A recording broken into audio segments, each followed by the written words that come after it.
Hi, educating the mind without educating the heart is no education at all. Today is 9th of April 2022. Let us have a quick discussion of all these important topics. Rapid GK yesterday questions के answers हैं. World Economic Outlook report is released by International Monetary Fund.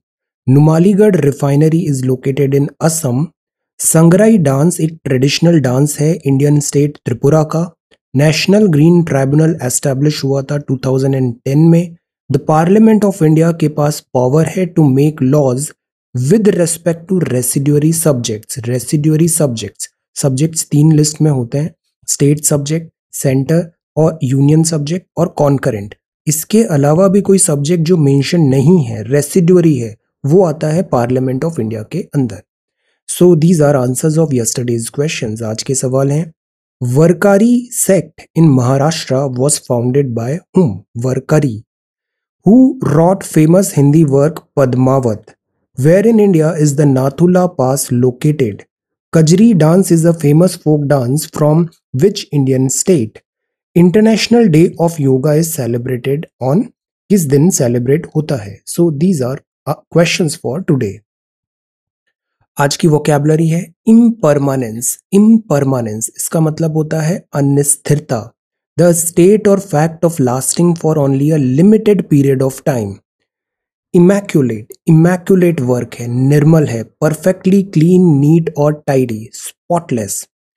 Abode, abode का मतलब होता है निवास, a place of residence, a house और home.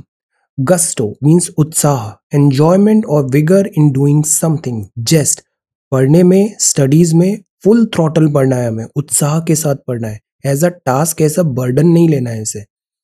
Narcissism का मतलब होता है अहंकार. Ahankar is bad. Excessive interest in और admiration of one self and one's physical appearance. This is egoism, vanity, self admiration. This is not right. So ये vocabulary words हैं आज के लिए. If you come across any other important word, write down that word along with its meaning in the comment section down below. आज Saturday है तो आज answer writing नहीं है. आज हम कंसोलिडेट करेंगे, रिवाइज करेंगे और 7th of April के क्वेश्चंस का आंसर डिस्कशन करेंगे. So this is the Hindu, Saturday April 9, 2022. All adults to get precaution jab. It will be available at private centers from tomorrow. 9 month का गैप मैंडेटरी है.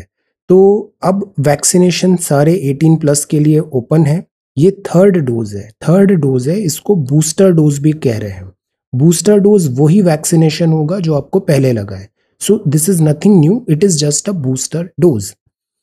Union health ministry ने announce किया precautionary और third dose लगेगा कोविड-19 vaccination का. जो भी 18 प्लस है, most of you are 18 plus, तो आपके लिए ये अब ओपन है. किसी भी प्राइवेट वैक्सीनेशन सेंटर में आप ये वैक्सीनेशन का डोज लगा सकते हैं. It would be the same as the previous dose. तो यूनियन हेल्थ मिनिस्टर हैं मनसुख मंडावी साहब. आपने बताया extension of the vaccination drive एक एक्स्ट्रा लेयर ऑफ सेफ्टी है, बिकॉज यू नो एक नया वेरिएंट का भी थ्रेट है. वैक्सीनेशन हेल्प होता है, सो दैट इज वाई ये प्रिकॉशनरी जॉब है. मॉनिटर करना है. अब देखो कुछ जगह पे फिर से कोविड-19 के केसेस राइज हो रहे हैं. हमने ये सवाल पहले भी देखा था कि एज अ डीएम या फिर आपके ऊपर आप इंचार्ज हो सेफ्टी हेल्थ रिलेटेड मेजर्स का, तो आप क्या करोगे. So see this line. Health ministry ने राइट किया है स्टेट के हेल्थ सेक्रेटरी को. फ्राइडे को क्या कहा? Monitor clusters of new cases, increase testing, take required measures in area with high positivity and step up genome sequencing of samples.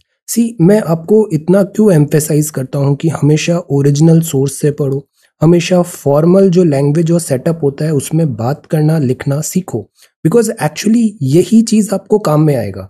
अभी interview में आपसे पूछा, अभी इंटरव्यू के लिए कुछ स्टूडेंट्स जा रहे हैं, उनसे पूछा कि आप डीएम हो, वहाँ पे अचानक क्लस्टर बढ़ रहा है, कुछ केसेस ज़्यादा आने लग गए, आप क्या मेजर्स लोगे.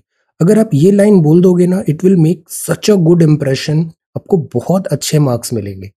आप मॉनिटर करेंगे क्लस्टर्स ऑफ न्यू केसेस. हमें पैनिक नहीं करना है. We are not like panic करना है या फिर ऐसा लोगों में डर फैलाना है. नो, हम मॉनिटर करेंगे उसे कि क्या सिचुएशन है, क्या एग्जैक्टली सिचुएशन है। फर्स्ट ऑफ ऑल मॉनिटर, बिना मॉनिटर के आप कैसे डिसीजन लोगे? फर्स्ट स्टेप है मॉनिटर करो।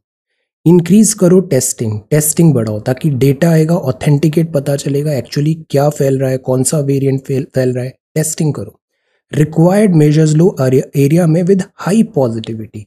तो अगेन रिसोर्सेज लिमिटेड है, जहां हाई पॉजिटिविटी है, जिस क्लस्टर में ज्यादा आ रहा है, हम वहां पे माइक्रो मैनेजमेंट, माइक्रो रिस्ट्रिक्शंस वहां पे लगा सकते हैं जहां हाई पॉजिटिविटी है। ये नहीं कि आप बोल दो कि कल ही मैं पूरा शहर लॉक कर दूंगा, no, this is not the way.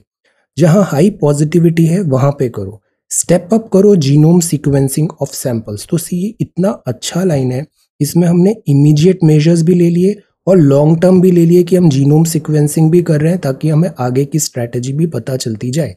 So that is why read newspaper, और इस एग्जामिनेशन का जितने भी एस्पेक्ट्स है सारे एस्पेक्ट्स कवर हो जाएंगे, but you have to be regular with the newspaper. अब जैसे XE वेरिएंट है, XE वेरिएंट कोरोना वायरस का गुजरात में मिला है अभी, और ये बताया गुजरात बायोटेक रिसर्च सेंटर ने। ये नाम है laboratory, this is actually group of laboratory clusters है, रिपोर्टेडली कंफर्म किया इस variant. So this is the way, this is how we should cover news, this is the way. ये नहीं कि हम रूमर मॉन्गरिंग कर रहे हैं, फैंसी टॉक्स कर रहे हैं, no, that is not news. This is news for जो हमारे कॉन्टेक्स्ट में है, जो हमारे सिलेबस के विद इन है। Okay, so this is that. Plus यहाँ पे भी अभी हमें रूमर मॉन्गरिंग नहीं करना है कि वैक्सीनेशन का क्या होगा। हमने पहले भी, रिमेंबर लास्ट ईयर अप्रैल में डेल्टा वेरिएंट का like it was a nightmare, but जितने भी एक्सपीरियंस्ड डॉक्टर ये जो पैनिक क्रिएट कर रहे हैं वो नहीं, एक्सपीरियंस डॉक्टर, आप जैसे एम्स के डॉक्टर्स को देखो, इतने सारे जो बड़े डॉक्टर्स थे, उन्होंने क्या हमेशा बताया पूरे टाइम पे? Stay calm, stay calm, vaccination आप लगाओ, जैसे ही आपका टर्न आ रहा है वैक्सीनेशन लगाओ। कोविड हो भी गया है तो सेफ्टी अप्रोप्रिएट प्रोटोकॉल्स फॉलो करो, हेल्दी रहो, डाइट अच्छी रखो, एक्सरसाइज करो, and do not panic, do not panic, panic से चीज़ें और ख़राब होती है। So this is the way we should approach adults to get precaution jab. और यही मैच्योरिटी आपके राइटिंग में, आपके स्पोकन जो इंटरव्यू में जा रहे हो वहाँ ये चीज़ रिफ्लेक्ट होनी चाहिए। This is the thing they test, so this is good. ये अप्रोच जो है ना, नोटेड डाउन।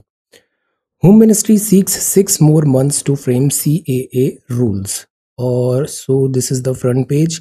अब ये डेडली स्ट्राइक हो रहा है। अब रशिया के साथ भी ये जो क्राइसिस है ना, इसको बॉल बाय बॉल कमेंट्री नहीं देखना है कि रशिया ने ये रॉकेट कर दिया, ये ऐसा हो गया, no, this is not in our syllabus. हम इसका टेक्निकल एस्पेक्ट देखेंगे, इंडिया का स्टैंड क्या है, UNGA में जो वोट हुआ क्या हुआ, this is in our context. So that is why अगर आप न्यू हो, सबसे पहले तो आप सिलेबस वीडियो देखो, सबसे पहले सिलेबस वीडियो देखो, प्लेलिस्ट में है। इससे एक बहुत अच्छा ओरिएंटेशन हो जाएगा कि किस तरीके से हमें न्यूज़पेपर अप्रोच करना है, किस तरीके से करंट अफेयर्स देखना है। Do it today itself. Second, prelims में अभी आप एग्जाम आप लिख रहे हो तो आज फिर से एक बार जो प्रीलिम्स स्ट्रैटेजी वीडियो बनाया था उसको एक बार वॉच करो, आपको बहुत सारे इंसाइट्स मिलेंगे।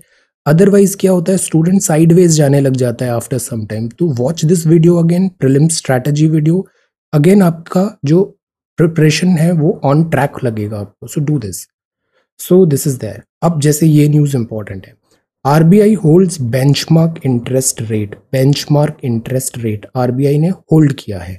ये सब क्या होता है, ये सब जो भी खेल है वो लिक्विडिटी का खेल है। लिक्विडिटी मतलब मार्केट में कितना पैसा है।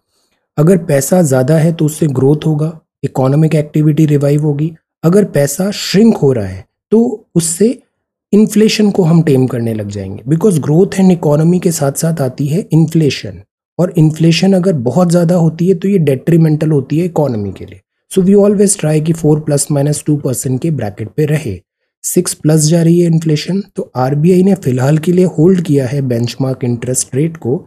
अभी भी अटेंड है अकोमोडेटिव स्टांस, बट एम्फेसाइज भी किया, फोकस है withdrawal of accommodating to ensure that inflation remains within the target. Inflation को टेम करना भी जरूरी है, तो फिलहाल के लिए होल्ड किया है, रेट्स वगैरह होल्ड है, अकोमोडेटिव है, मतलब kind of easy money policy है। बट अब विड्रॉवल होगा अकोमोडेटिव पॉलिसी का, अकोमोडेशन रेट्स का, मतलब इजी मनी पॉलिसी का। अब जो डोविश स्टैंड था अब वो ग्रेजुअली हॉकिश स्टैंड में कन्वर्ट होगा, बिकॉज इन्फ्लेशन बढ़ रहा है। RBI raised it's forecast for inflation हुआ 5.7% और 6 अपर लिमिट होता है, तो सी स्कोप नहीं है अभी ज्यादा। Central bank also lowered it's growth estimate fiscal 7.2। तो इन नंबर्स में नहीं जाना है, हमें बस ये ध्यान रखना है कि व्हाट इज लिक्विडिटी। ये आगे मैं और अच्छे से बताता हूँ लिक्विडिटी एडजस्टमेंट फैसिलिटी क्या होती है। और अभी आरबीआई ने एक और ट्वीक किया है लिक्विडिटी को और बेटर एड्रेस करने के लिए, उसको भी will see in business section further. So this is RBI holds benchmark interest rate, और मंडे को हम इस पे एक आंसर राइटिंग करेंगे। Reserve bank of India is very important, बहुत अच्छे से ये पूरा टॉपिक हम प्रिपेयर करेंगे। So this is there. Supreme Court upholds new restrictions on receiving foreign funds. This is about FCRA. FCRA जैसे ये टॉपिक भी पहले बार हमने काफ़ी देखा था। एनजीओज जो हैं, ये एनजीओज को, नॉन गवर्नमेंट ऑर्गेनाइजेशन को वेलफेयर वर्क करना है, उसके लिए मनी का रिक्वायरमेंट है। तो एट टाइम्स डोनेशंस होता है, फॉरेन फंडिंग भी होता है, वो सब गुडविल में होता है। बट एट टाइम्स इस फॉरेन फंड का कंट्री को विद इन डीएस्टेबलाइज करने की भी कोशिश होती है via this foreign fund. So that is why यहाँ थोड़ा अलार्म्ड रहती है हमारा financial institutions. So that is why unbridled inflow में destabilize sovereignty of the nation. So that is why जो फॉरेन फंडिंग है उसमें चेक्स लगाने के रिलेटेड ये मेजर्स हैं, रिस्ट्रिक्शंस है। तो सुप्रीम कोर्ट ने अपहेल्ड किया है, मतलब इसको डिस्कार्ड नहीं किया, जो गवर्नमेंट ने डिसीजन लिया है उसको माना है। upheld amendments introducing restriction in FCRA. What is FCRA? Foreign Videsh Contribution Regulation Act. No one has a fundamental or absolute right to receive foreign contribution. So see, ये कोई absolute या fundamental right नहीं है foreign contribution लेना। ये जो right है इसके साथ conditions है, riders apply होंगे। एनजीओज जो होते हैं ग्रास रूट लेवल पे वर्क कर रहे हैं, कई बार ये फॉरेनर्स जो फॉरेन डोनर्स हैं उनसे भी पैसा लेते हैं और वर्क इनका होता है। This all is like goodwill, but at times इसके लूप होल्स में इसका मिसयूज भी होता है इस फॉरेन फंडिंग का, तो उसको स्क्रूटिनी करने के लिए ये अमेंडमेंट आया था। एफसीआरए हम नोट्स में देखेंगे, आप वेबसाइट में जाओ उसमें एफसीआरए सर्च करना, बहुत अच्छे नोट्स आपको मिलेंगे। एफसीआरए 2010, फिर क्या अमेंडमेंट हुआ और क्यों नेसेसरी हुआ। ये जो टॉपिक है ना, ये इंटरनल सिक्योरिटी के लिए बहुत इंपॉर्टेंट है। इंटरनल सिक्योरिटी GS3, और वैसे भी इकोनॉमी भी है इसमें। सो दिस इज दैट। एफसीआरए में अब ये भी बात हुआ कि आपके जो पुराने अकाउंट्स है वो बंद करो, एक नया अकाउंट खोलना पड़ेगा state bank of India new Delhi branch में, और इसी के थ्रू सारा पेमेंट आप फॉरेन डोनेशंस लोगे। तो ये रिस्ट्रिक्शंस है। एम्बिग्यूटी हुआ, ओवर ब्रेथ हुआ, ओवर गवर्नेंस हुआ, ये चार्ज लगाया एनजीओज एंड इंडिविजुअल्स ने कि फॉरेन फंडिंग इस तरीके से स्टॉप करना डेट्रीमेंटल होगा, इनका वर्क स्टॉप हो जाएगा। बिकॉज बहुत सारे एनजीओज हैं, ये बहुत अच्छा चैरिटी का वर्क भी कर रहे हैं, एसेंशियल वर्क कर रहे हैं। सो इस पे हमने जो व्यू पॉइंट भी पहले बनाया था वो ये था, we are not against NGOs. NGOs का जो वर्क है ये बहुत प्रेज वर्दी वर्क है, इसको सपोर्ट करना चाहिए। बट इन फीचर्स का जो मिसयूज होता है एट टाइम्स कंट्री को डीएस्टेबलाइज करने के लिए, उसको चेक करना भी जरूरी है। So this is that, this is not absolute right. तो free and uncontrolled flow of foreign funds has the potential to impact the socio economic structure and polity of the country, ये जज साहब ने बताया। Philosophically foreign contribution is akin to gratifying. So the point is कि restrictions है, यहाँ पे एक ट्रांसपेरेंसी होना चाहिए। So this is the front page of the Hindu. Next editorial में आते हैं, पेस विदाउट पॉज, ये पाकिस्तान का इंटरनल मैटर है, हमारा कोई लेना देना नहीं है यहाँ। अ message for Russia, a message for Russia, ये भी जो रशिया को यहाँ पे बताया अभी, जैसे UNHRC से हटाया रशिया को। अब इसमें एक बात ये भी देखने वाली है, 58 एब्सटेंशंस भी है यहाँ पे, 58 एब्सटेंशन। 93 ने वोट किया, ओके 93 ने वोट किया, अप्रूव्ड बाय 93 वोट्स अगेंस्ट 24, तो 24 ने अप्रूवल नहीं भी दिया। 93 ने वोट दिया, 24 ने वोट नहीं दिया। तो ऐसा भी नहीं है कि रशिया के अगेंस्ट सारा वर्ल्ड है, देयर आर कंट्रीज जो रशिया के फेवर में भी है। प्लस ये जो वोट्स होते हैं सब डेमोक्रेसी से होता है, एक कंट्री का एक वोट होता है। अगर UN की ज्यादातर कंट्रीज भी देखें तो यहाँ पे कॉलोनियल लेगेसी भी होती है। So this is also one thing. Plus ये जो UNHRC है, इसका ट्रैक रिकॉर्ड भी इन द पास्ट भी क्रिटिसिज्म हुआ है। इजराइल ने एट टाइम्स UNHRC को मानने से मना किया, US ट्रंप ने भी UNHRC से विड्रॉवल करने की बात कहा। So this is also there. So this is a message for Russia. इसमें बहुत डिटेल में हमें नहीं जाना है, हम केवल मिनिस्ट्री ऑफ एक्सटर्नल अफेयर्स का डिसीजन फॉलो कर रहे हैं और MEA ने यहाँ से एब्सटेन किया है, एब्सटेन। अब एब्सटेन का मतलब ये भी होता है, जैसे रशिया ने बोला अगर इधर एब्सटेन हुए अपन UNHRC से, इसका मतलब ये भी होता है कि काइंड ऑफ दिस इज हमने फेवर में वोट किया, बिकॉज यहाँ ऐसा नहीं होता, यहाँ इफेक्टिव मेजोरिटी से होता है। So the point is Russia इससे थोड़ा अलार्म भी था कि अगर आप एब्सटेन हो रहे हो तो आप हमारे अगेंस्ट हो, ऐसा रशिया का स्टेटमेंट आया था। But the point is let us see, MEA जो बोलेगा हम उसको फॉलो करेंगे। We are an independent sovereign country, हम अपने डिसीजंस खुद लेते हैं। Closing the gaps in criminal justice, states could do better in incorporating the Supreme Court crucial guideline to overcome certain deficiency। कई बार आपने देखा, न्यूज़ भी आती है, कुछ ऐसे बहुत बड़े केसेस भी आए हैं कि जो फर्स्ट इंस्पेक्शन होना चाहिए, इन्वेस्टिगेशन होना चाहिए क्राइम सीन का, वो बॉज्ड हो जाता है। सारा जो रिकॉर्ड है जो होना चाहिए वो सब मिसमैनेज हो जाता है। और इस लैक के कारण फॉरेंसिक्स हुआ, या फिर जो बाद में CBI भी आएगी, दूसरी एजेंसीज, स्पेशलाइज्ड एजेंसीज आएगी, वो क्राइम सीन को वापस डेसिफर नहीं कर पाते और पूरा जो क्रिमिनल इन्वेस्टिगेशन है वो कॉम्प्रोमाइज हो जाता है। काफ़ी बहुत ज़्यादा हाईफाई केसेस भी यहाँ पे आए थे जो इसी कारण उनमें डिसीजन नहीं आया, बिकॉज जो क्राइम सीन था वो कॉम्प्रोमाइज हो गया था वहाँ पे। सो द पॉइंट इज पुलिस को क्रिमिनल जस्टिस में ये जो गैप्स हैं इन्वेस्टिगेशन रिलेटेड, इसको एक बेटर फ्रेमवर्क से करने की ज़रूरत है। डेफिशिएंसी, इनएडिक्वेसी जो है क्रिमिनल ट्रायल्स में, उसको बेटर करें। नई गाइडलाइंस भी इसलिए यहाँ पे इशू करने की बात है। अब जैसे एक टर्म लिखा है साइट प्लान, मतलब जहाँ क्राइम हुआ है उसका इन्वेस्टिगेशन हो, स्केचेस बनाए, पुलिस इनके पास स्केचर्स भी होते हैं, ये स्केच बनाते हैं क्रिमिनल का या फिर क्रिमिनल्स का, या फिर जो क्राइम सीन है वहाँ पे उसको एग्जैक्टली रेप्लिका बनाते हैं। और ये सब चीज़ें एक यूनिफॉर्म मैनर में हो ताकि एक थॉरो प्रोफेशनल इन्वेस्टिगेशन लगे। ये हर चीज़ का एक स्टैंडर्ड फॉर्मेट हो, उस फॉर्मेट को फॉलो करें। फोटोज लो, वीडियोग्राफ करो पोस्टमार्टम का सर्टेन केसेस में, separation of prosecution from investigation. ये 4 बहुत अच्छे पॉइंट्स हैं। पहला पॉइंट है साइट प्लान बनाओ। साइट प्लान, जहां क्राइम हुआ है वहां अच्छे से उसका साइट प्लान होना जरूरी है। फोटोग्राफ, वीडियोग्राफ सब होने चाहिए वहां पे।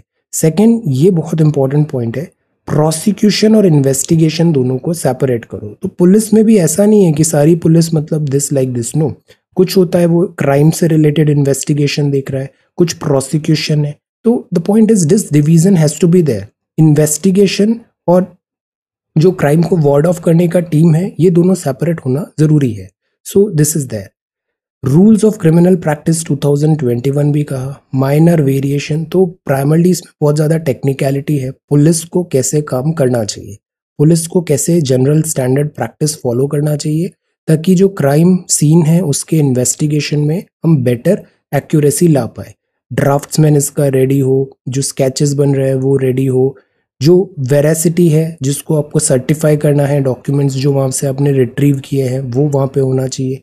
स्क्रूटनी हो NHRC से रिलेटेड कि वहाँ पे लैप्सेस नहीं हो रहे हैं, ये सब चीज़ें यहाँ पे लिखा हुआ है।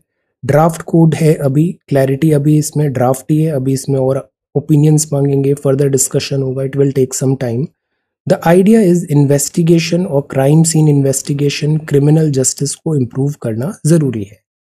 इन्वेस्टिगेटिंग ऑफिसर को फोटोग्राफ, वीडियोग्राफ, ओरिजिनल कैसे सेपरेट करना है, सेक्शन 65B में कैसे सर्टिफाई करना है इलेक्ट्रॉनिक रिकॉर्ड्स को, एविडेंस एक्ट 1872, ये सब बातें यहाँ पे लिखा हुआ है।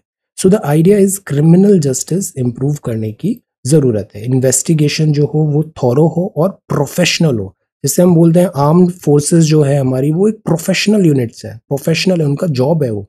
सो द पॉइंट इज जो पुलिस जो है ये भी ऐसे ही प्रोफेशनल कॉम्पिटेंसी यहाँ पे होना चाहिए। Then this is UGC needs to get the credits right, और this is page number 8, political news. PDS, this is important topic. PDS में भी फोर्टिफाइड राइस की बात है। फोर्ट का मतलब क्या होता है? किला। ये सिंपल राइस है, सिंपल राइस में बहुत सारे माइक्रो न्यूट्रिएंट्स आ गए, वाइटामिन आ गए, मिनरल्स आ गए, ये एक्स्ट्रा हमने इसमें इंसर्ट कर दिया, तो इससे इसकी क्वालिटी बढ़ेगी और ये फोर्टिफाइड राइस हो जाएगा।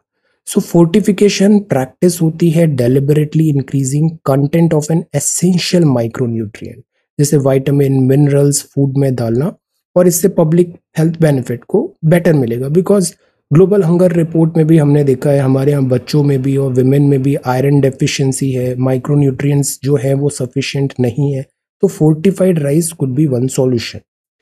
तो इस तरीके से फोर्टिफिकेशन होता है। सी, एक सर्वे में पाया गया 78.7% children and 75% in the districts are anaemic और स्पेशली जो यंग गर्ल्स हैं they are anaemic. So the point is यहाँ बेहतर फूड प्रोवाइड करना जरूरी है। Fortified rice will be distributed in this, तो दिस इज फोर्टिफिकेशन, इसको फोर्टिफिकेशन बोलते हैं। तो फोर्टिफिकेशन में एडेड आयरन डालते हैं हम, माइक्रोन्यूट्रिएंट्स डालते हैं, तो इससे जो न्यूट्रिशनल रिक्वायरमेंट है वो फुलफिल हो जाती है।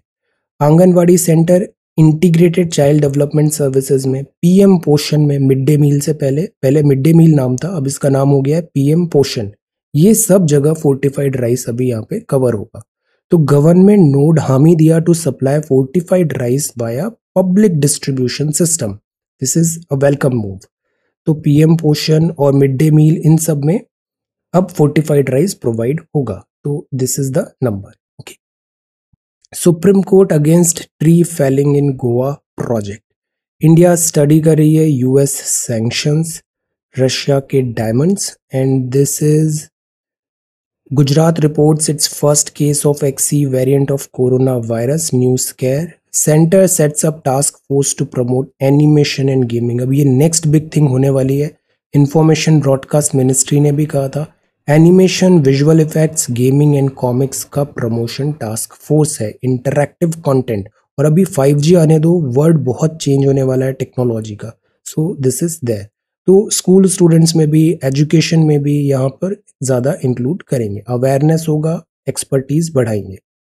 नेवी क्रू कंप्लीट्स, अब इसी से ना टेक्नोलॉजी का जो सेक्शन होता है SNT, उसमें ये चीज़ें ज़्यादा आती है, बहुत ज़्यादा स्टैटिक नहीं आता है। ये जो अभी लेटेस्ट चल रही है ना, जैसे अभी 5G से रिलेटेड एक सवाल आ सकता है, आर्टिफिशियल इंटेलिजेंस आ सकता है, वर्चुअल रियलिटी, ऑगमेंटेड रियलिटी में क्या डिफरेंस होता है बताइए, VR और AR में क्या डिफरेंस होता है, VR एंड AR। सो ये है एनिमेशंस, गेमिंग वगैरह। नेवी का अभी ट्रेनिंग कंप्लीट हो गया, ये MH-60R हेलीकॉप्टर है, नेवी के हैं, मल्टी रोल हेलीकॉप्टर है, इंडियन नेवी। ये हेलीकॉप्टर हमने लिए हैं यूएसए से। सो ये नया अपग्रेड चल रहा है, रोमियो है, दिस इज वर्सेटाइल हेलीकॉप्टर। एक अपाची हेलीकॉप्टर भी है, वो भी यूएसए का है। Then this is missile system tested successfully, solid fuel ducted ramjet booster missile system है, इंटीग्रेटेड टेस्ट रेंज चांदीपुर से किया है। ये जो SFDR होता है ये इनेबल करता है missile to intercept aerial threats at supersonic speed. Actually supersonic मतलब स्पीड ऑफ लाइट से ज़्यादा। इस स्पीड पे इंजन का जो कंडक्शन है, जो बर्निंग ऑफ फ्यूल है, वो बहुत डिफिकल्ट हो जाता है। किस तरीके से? बिकॉज बर्निंग के लिए ऑक्सीजन चाहिए होगी, एयर चाहिए होगी। कैसे एयर का प्रोपल्शन हो ये डिज़ाइन करना बहुत मुश्किल काम होता है। तो ये solid fuel ducted ramjet booster missile system है, ITR से इन्होंने अभी लॉन्च किया। सुपरसोनिक स्पीड से होता है, अभी टेस्ट डेमोन्स्ट्रेशन ही चल रहा था, DRDO के स्टेटमेंट में ये बताया। तो this is solid fuel ducted ramjet booster missile system, CCEA हुआ। All right, RBI to focus on inflation lifts estimates. Inflation targeting वापस, जो मॉनेटरी पॉलिसी कमेटी का मैंडेट है उस पर फोकस वापस आ गया है। Central bank holds interest rate, अभी फिलहाल के लिए अकोमोडेटिव है, बट अब धीरे धीरे ये विड्रॉवल हो रहा है। लोअर किया GDP फोरकास्ट का growth. War clouds India's economic outlook, इसीलिए मैंने आपको पहले भी बताया था इकोनॉमिक सर्वे आया है। ये नहीं कि हम सारा डेटा उससे याद कर रहे हैं, नो यूज, अभी जंक हो जाएगा सब। ये जो क्लाउड का वॉर हुआ इसमें जंक हो गया, इवन इसने भी अपने नंबर्स चेंज कर दिए।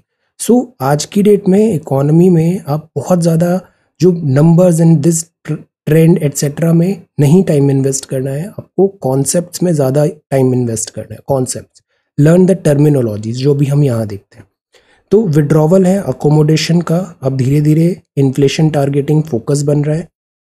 इन्फ्लेशन है यहाँ पे, स्टांस जो है अकोमोडेटिव बना हुआ है, वॉर इंड्यूस्ड फैक्टर्स है, इम्पैक्ट होगा रशियन वॉर का भी, जो वर्ल्ड ग्लोबल इन्फ्लेशन हो रहा है, ऑयल प्राइस बढ़ रही है, इंडिया की इकोनॉमी पे भी इम्पैक्ट होगा। तो दिस इज RBI। अब ये बहुत अच्छी न्यूज़ है, tax receipt surge 34% to exceed 25 lakh crore. एक क्वेश्चन आया था 16 या 17 में I guess, tax to GDP ratio constantly rise हुआ है इंडिया का इन लास्ट डेकेड। अब अभी जो मैं दूसरा सेशन कराऊंगा क्विज का, अभी तो हम बेसिक लेवल क्विजेस देख रहे हैं बेसिकली टेलीग्राम पे। जब हम एडवांस्ड क्विज करेंगे in the month of May, तो आई विल टेल कि किस तरीके से लैंग्वेज जो होती है ना वो पिक करनी चाहिए। अब प्रीवियस ईयर क्वेश्चन देखो, जहां जहां यूपीए ने कॉन्स्टेंटली वर्ड यूज किया है ना, सब गलत है। Tax to GDP constant ratio increase हुआ है, इस तरीके से ना कीवर्ड्स भी हमें फाइंड करने हैं। ऐसी सारी चीजें मैं ट्रिक्स अभी जब क्विज सेशन होगा ना तब बताऊंगा कि हमारा गैस वर्क जो है ना वो भी हम बेटर कैसे करें।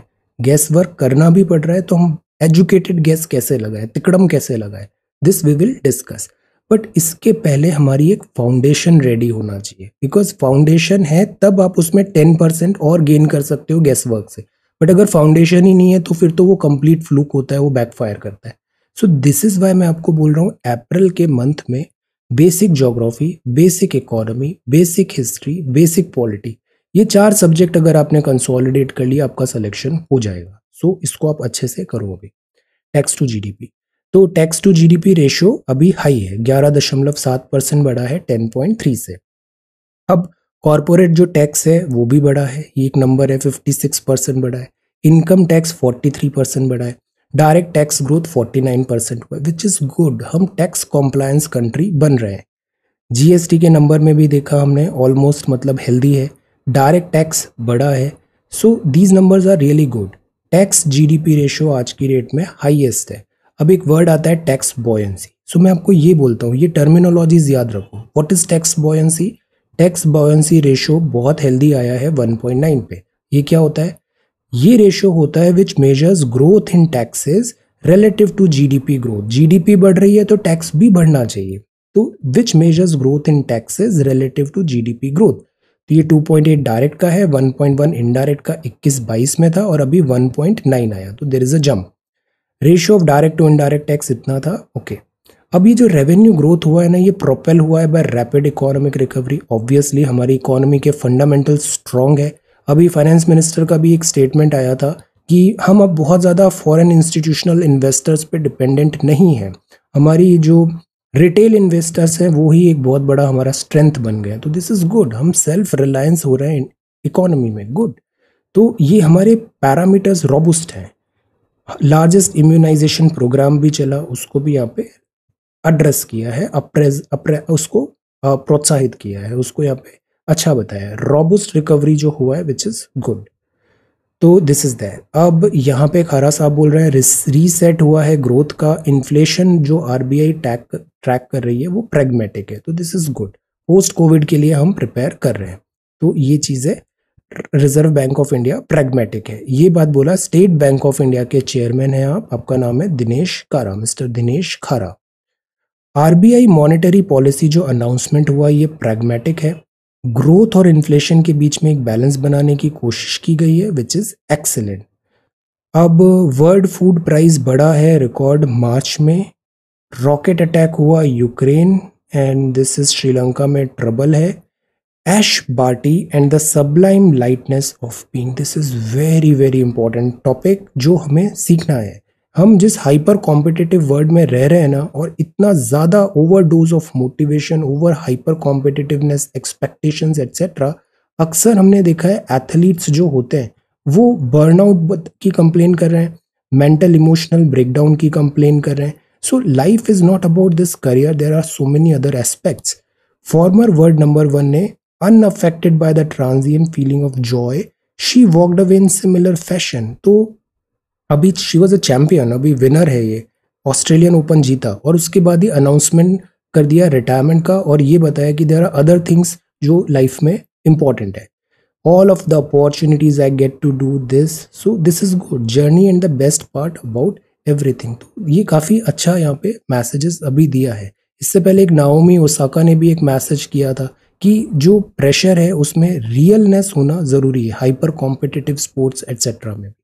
So this is there. There is no right way, there is no wrong way, it is just my way and this is perfectly okay. This is perfect for me. She is India's newly crowned chess queen है, eyes bigger conquest. Her name is Divya Deshmukh and she is only 16, senior women's champion at just 16। Excellent, young talent बहुत अच्छा है India का।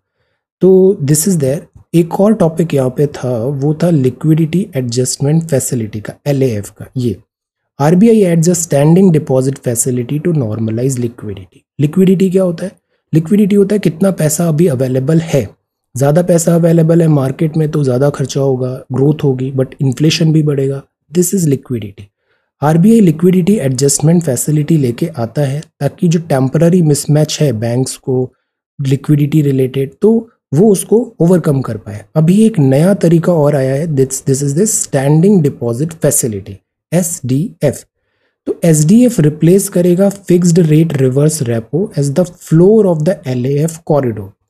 जो liquidity adjustment facility corridor रहेगा, ये basically symmetric रहेगा around repo, MSF और सीलिंग बनाएगा ये, और SDF जो रहेगा वो फ्लोर बनाएगा, SDF फ्लोर बनाएगा, इसके बीच में ये वर्क करेगा। देखो इसको पहले मैं LAF बता देता हूँ। लिक्विडिटी एडजस्टमेंट फैसिलिटी क्या होता है? ये मॉनेटरी पॉलिसी टूल होता है। RBI को पैसा स्क्वीज करना है, इंजेक्ट करना है, इनके लिए ये एक मॉनेटरी टूल होता है। Market liquidity, market supply targets को इससे RBI मीट करती है। जून 2000 में इंट्रोड्यूस हुआ था और ये डेली या ओवरनाइट बेसिस पे कंडक्ट होता है। क्या होता है, बैंक्स के पास एक्स्ट्रा पैसा पड़ा हुआ है और वो पैसा तो ऐसे ही आइडल है, तो क्यों ना वो एक्स्ट्रा पैसा RBI को दे दे, RBI उस पर इंटरेस्ट दे देगा। बिकॉज बैंक हमारा बैंक है पर बैंक्स का बैंक RBI है, तो RBI और जो दूसरे बैंक्स हैं इनके बीच में ये मॉनेटरी पॉलिसी टूल्स एक्ट करते हैं। तो it helps banks to adjust their daily liquidity mismatch, pledging government security over and above SLR। This borrow कर सकते हैं वो LAF से। मतलब बैंक को अचानक ज़्यादा पैसे की ज़रूरत पड़ गई तो वो गवर्नमेंट सिक्योरिटी के बिहाफ में RBI से पैसे ले लेगा। बैंक्स के पास ज़्यादा पैसे आ गए तो वो RBI को पैसे दे देगा। ये चीज़ से लिक्विडिटी एडजस्टमेंट होता है। तो जो LAF होता है वो रेपो रिवर्स रेपो ट्रांजेक्शन के थ्रू होता है। Repo and reverse repo, liquidity shortage जहाँ पे मीट होने की कोशिश की जाती है। रिवर्स रेपो में क्या होता है? Banks make short term borrowing by selling government securities.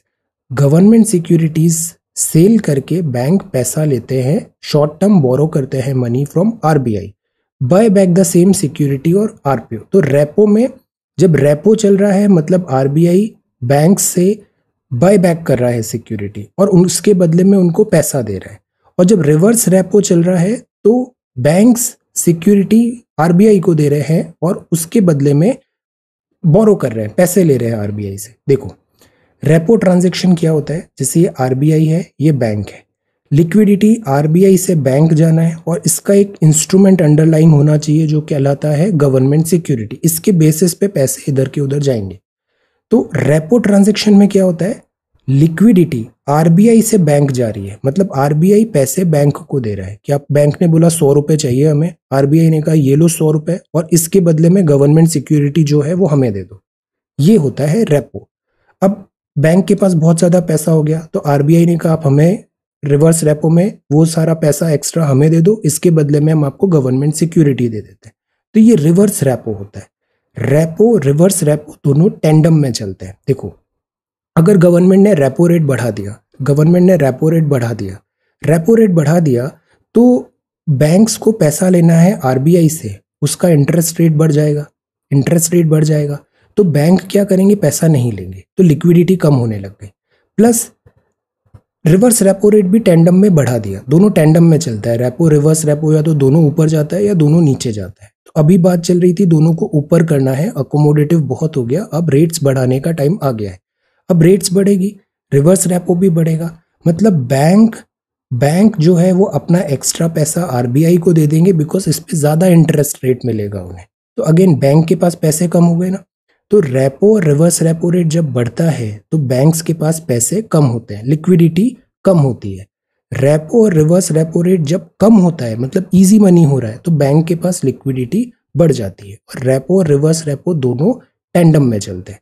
Repo बढ़ा तो RBI ने ज्यादा पैसा अब बैंक को इजीली नहीं मिल रहा है, ज्यादा रेट पे मिल रहा है, और साथ ही साथ बैंक्स अपना पैसा भी RBI के पास ले आएंगे क्योंकि उनको ज्यादा रेट पे उसका इंटरेस्ट मिल रहा है। तो ओवरऑल बैंक के पास लिक्विडिटी कम होगी और रेपो रिवर्स रेपो रेट कम हुआ तो इनके पास लिक्विडिटी बढ़ जाएगी। तो अभी तक जो चल रहा था वो लिक्विडिटी बढ़ाने की बात थी, अब लिक्विडिटी को स्क्वीज करने की बात है बिकॉज इन्फ्लेशन आ रहा है। तो ये एलएएफ होता है। तो इस तरीके से एलएएफ होता है। अब एलएएफ तो है और इसके साथ अभी एक और इन्होंने टर्म दे दिया है, दैट इज एसडीएफ। तो एक और टूल हो गया है लिक्विडिटी, जो डेली का मिसमैनेजमेंट है बैंक उसको आरबीआई से कंडक्ट कर सकते हैं। इसको मैं एक बार जीएस रिवीजन क्लास में भी और डिटेल में कवर करा दूंगा। Okay, so this is the Hindu newspaper. Now let us come to answer discussion. This is 7th of April 2022. Council of minister पे नोट तैयार करना था, रोल कॉन्स्टिट्यूशनल मैंडेट सिंपल था एंड हमें लक्ष्मीकांत बुक पढ़ना था और ये अच्छे से पूरी चीज समराइज करके लिख लेना था। दूसरा टाइप्स ऑफ इरिगेशन सिस्टम करना था, ये फेवरेट एरिया रहा है यूपीएससी का, बहुत सवाल आते हैं इरिगेशन सिस्टम से। सो ये दो सवाल थे। बहुत सारे सबमिशंस आए हैं, let us sort it by oldest. So this is there. पहला आंसर लिखा है सुंदर ने, सी इरिगेशन सिस्टम। ज्योग्राफी का मतलब diagram and here is the diagram, fantastic. Irrigation system क्या होता है, सबसे पहले डेफिनेशन बना दी। कितना सिंपल अप्रोच है और बहुत अच्छा अप्रोच है। टेक्निक में वन बाय वन बताया, फ्लो, लिफ्ट, ड्रिप, फिर स्प्रिंकल, फिर मल्टीपर्पज, एक्सीलेंट, फिर इससे रिलेटेड कुछ स्कीम्स के नाम भी बता दिए। अब इसमें ना हम हर किसी का थोड़ा सा डायग्राम भी बना सकते हैं, जैसे ड्रिप इरिगेशन का एक डायग्राम बताओ, इसमें इजराइल का क्या रोल है, लाइक दैट। और स्प्रिंकल में भी। Okay, so this is important. Then second council of minister में है, कॉम क्या होता है, आर्टिकल्स आपने लिखे, कॉन्स्टिट्यूशनल प्रोविजंस बताए, फैंटास्टिक। रिस्पॉन्सिबिलिटी ऑफ मिनिस्टर क्या होती है, composition of CoM, excellent. Cabinet is the magnet of policy, very good. ये चैप्टर बहुत इंपॉर्टेंट है, कॉम, कॉन्स्टिट्यूशनल मैंडेट और रोल, कॉम, कॉम और cabinet, very good. Shilpa, this is again really good.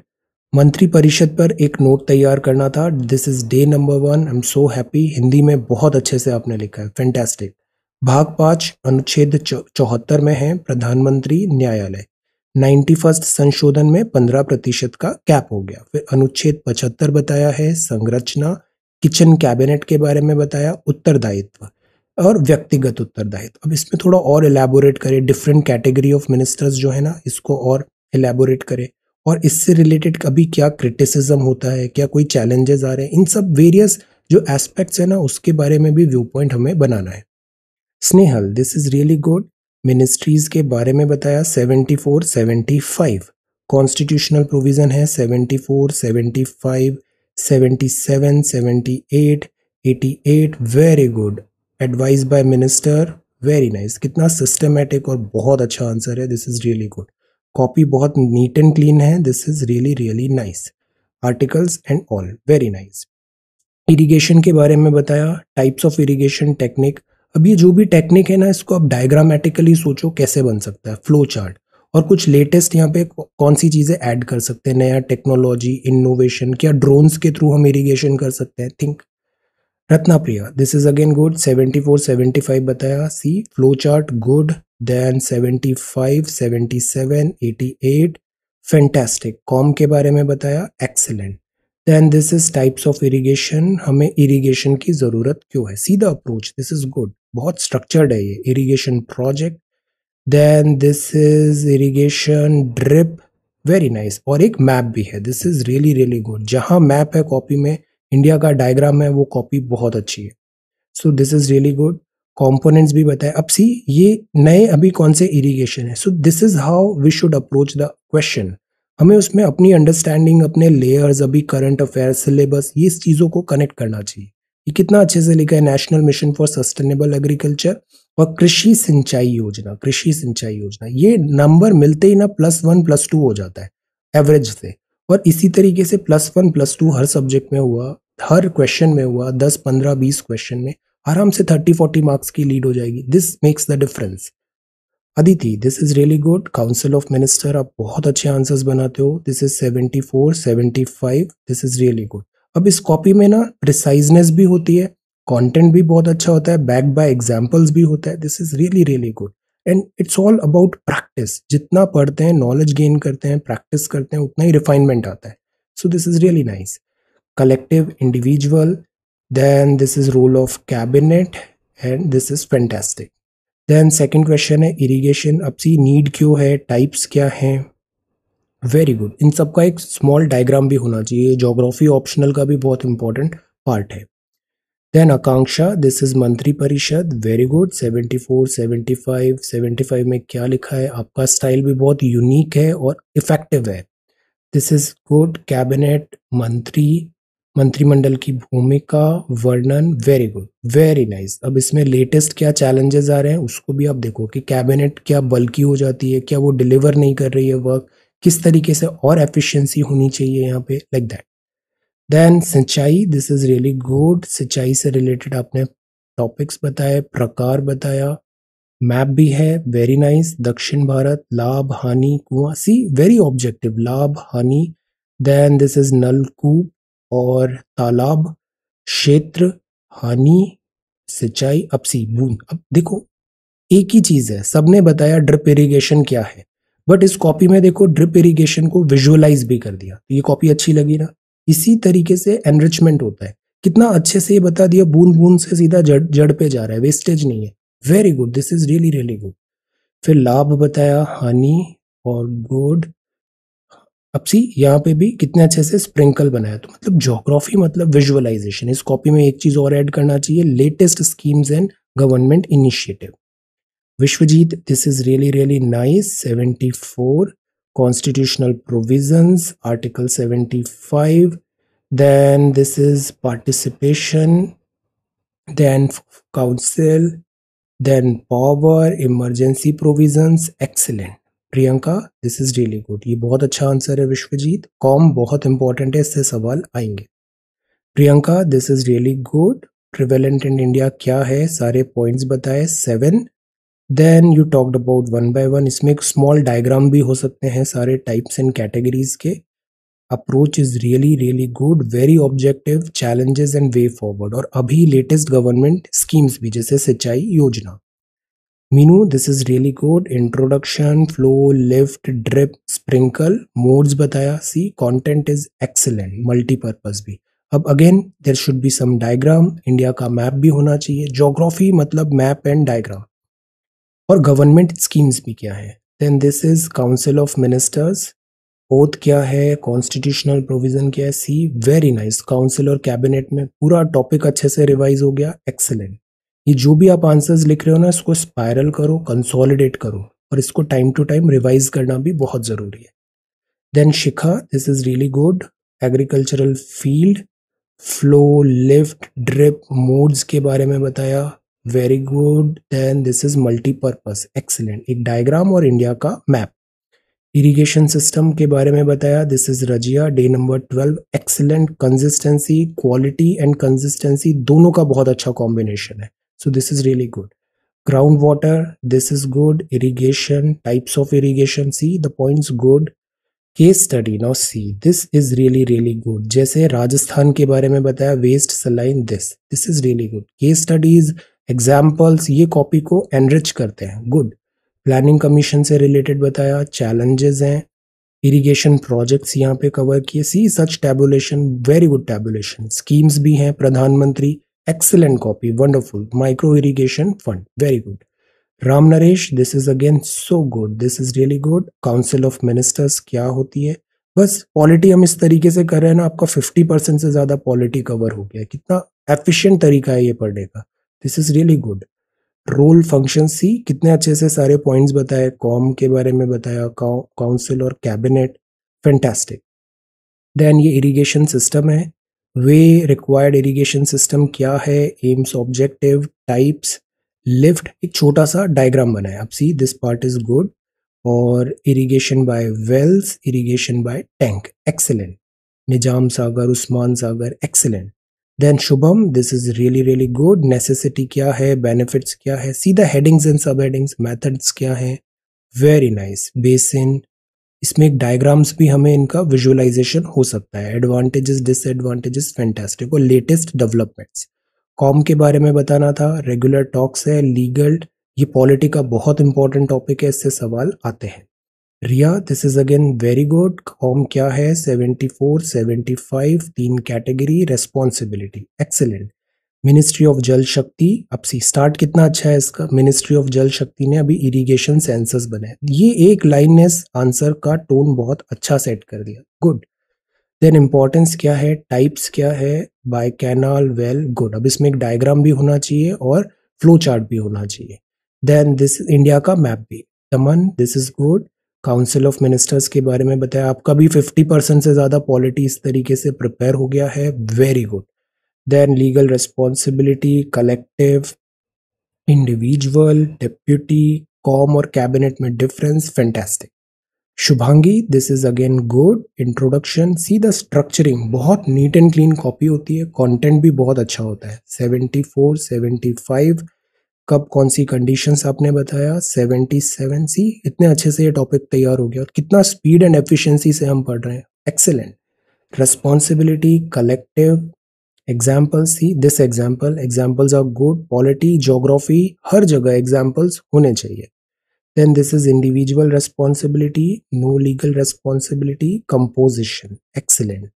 Role of cabinet और ये सारे articles ही बहुत thorough answer आपने प्रिपेयर किया है, एक्सीलेंट। इरिगेशन, इरिगेशन के see this style is good, good. इसमें थोड़ा और डिटेल में हम लिखे इरिगेशन रिलेटेड कि इनको एक डायग्राम बनाए, किसी का विजुअलाइज कर सकते हो, इंडिया का मैप और थोड़ा content, government schemes etcetera thing. इसमें थोड़ा और 2-3 हम पेजेस और लिखे। Banani, this is really really good. India starting कितना अच्छा है, prime minister is the real executive and 74 to the point है, सारे आर्टिकल्स आ गए, इसी से एमसीक्यू बन जाएगा। Then this is 77, 78, 75, composition, fantastic. Role of cabinet, kitchen cabinet, excellent. Then this is Priyanka, second question, comp, very well written, part 77, very good. Salaries and allowances, आपकी पूरी Laxmikant polity book complete होने वाली है, थोड़े ही time पे ये हो जाएगी हमारी। कलेक्टिव रिस्पॉन्सिबिलिटी कैसे अचीव होती है, गुड। और ये तरीका है ना, इससे चीजें याद भी रहेगी, कॉन्फिडेंस भी आता है कि इतनी मेहनत से इतनी सारी चीजें पढ़ी, very nice. Sheetal, this is again good. कॉम क्या होती है, कॉन्स्टिट्यूशनल मेजर्स बताए आपने, 75। हैंड राइटिंग आपकी बहुत अच्छी है, ये मेंस में आपको बेनिफिट देने वाली है। Then categories and power executive, responsibility बताया, लीगल। अब हमें अच्छे से रिवाइज भी करना है, ये पेजेस गुमने नहीं चाहिए। Kush is back, 38, day number 38, very good. बहुत टाइम है और बहुत सिंसियरिटी से आप पढ़ रहे हो, continue. Irrigation, well, tube, merits, demerits, canal, एक डायग्राम होना चाहिए, इंडिया का डायग्राम और फ्लो चार्ट, ये तो हर सवाल में बना दो। ज्योग्राफी का मतलब ही होता है map and diagram. Harjinder, this is really really good. Constitutional provision, very nice, कितना सिस्टमैटिकली बताया, 74, 75 क्या होता है। आप भी बहुत रेगुलर हो, बहुत अच्छे से पढ़ रहे हो, कंटिन्यू। हमको ब्रेक नहीं करना चाहिए, हम मोनोटोनस लग रहा है ना, बट इससे हेल्प हो रहा है, इससे डिसिप्लिन हो रहा है, इसको कंटिन्यू करो और हमेशा कोशिश करो कल आज से बेहतर होना चाहिए, that's all. Dhanakshi, this is again so nice. कॉम के बारे में बताया आपने, सी आपका भी presentation, visuals really really good, copy बहुत नीट एंड क्लीन है, रेडेबल है, बहुत ज्यादा ज्यादा मेहनत नहीं करनी पड़ती, सारी इंपॉर्टेंट चीजें दिख रही है, गुड। कैबिनेट का rule, alright. So these are the submissions, one more new comment, just give me a moment, try to submit by 1 p.m. This is Saroj, और ये भी बहुत अच्छा आंसर लिखा है, types of irrigation system India में। सी pivot of good, agriculture से related बताया, ऑक्यूपेशन, गुड। देन इसके बाद नेचुरल और irrigation, see the approach, structuring, this is good. तो हमारी जो थिंकिंग है, बोलना है, वो भी ऐसे ही स्ट्रक्चर्ड हमें डेवलप करना है, स्टेप बाय स्टेप सारी चीजें बताए। Agriculture, then see the diagram, India का मैप है, बहुत अच्छा है। Tanks, very good, this is really good. Well का भी डायग्राम है, fantastic, this is really really good, यही एग्जैक्टली यहाँ चाहिए था। स्प्रिंकलर, फिर गवर्नमेंट का स्टैंड, गवर्नमेंट स्कीम्स भी बता दिया, क्लासिफिकेशन, एक्सलेंट। कंटेंट बहुत अच्छा है आपका, this is really really good, alright. So these are the submissions. आज कुछ नहीं करना है, आज बस रिवाइज एंड कंसोलिडेट करना है। So thank you so much for watching this video, take care, study well and be safe.